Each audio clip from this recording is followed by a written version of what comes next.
काफी पुरानी बात है। एक कौवा भूखा प्यासा खाने की तलाश में इधर उधर भटक रहा था, लेकिन उसके हाथ कुछ भी नहीं लग रहा था। काफी थकने के बाद वह एक पेड़ पर जा बैठा। जैसे ही वो डाल पर बैठा, उसे तुरंत एक रोटी का टुकड़ा दिखाई दिया। वह तुरंत उस पर झपट पड़ा और उसे अपनी चोंच में दबाकर आकाश में उड़ गया।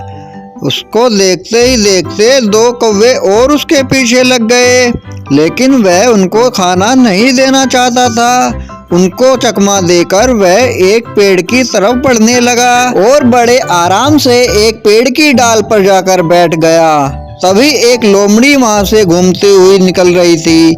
उसकी नजर कौवे पर पड़ी तो लोमड़ी के मुंह में पानी आ गया।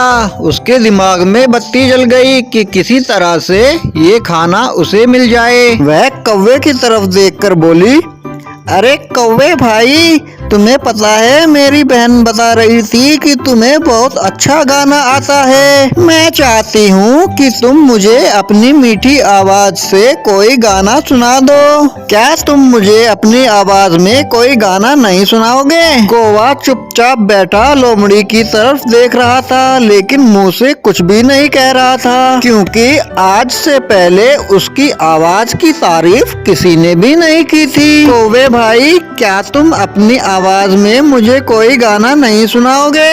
लोमड़ी ने फिर कहा, लेकिन कौवा इस बार भी खामोश बैठा रहा। उसने अपना मुंह बिल्कुल भी नहीं खोला। लोमड़ी ने फिर से अपनी चाल चली, अरे कौवे भाई, सुना भी दो, क्यों इतना भाव खा रहे हो? मैं जानती हूँ तुम बहुत अच्छा गाना गाते हो, लेकिन इस वक्त भाव खा रहे हो। इस बार कौवा उसकी बातों में आ गया और लगा अपने मुंह खोलकर काव काव करने।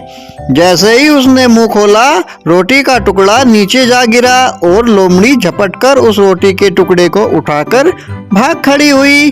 और कौवा इससे पहले कुछ समझ पाता, वह उसको दूर ले जा चुकी थी। कौवा बेचारा अपना सा मुंह लेकर रह गया।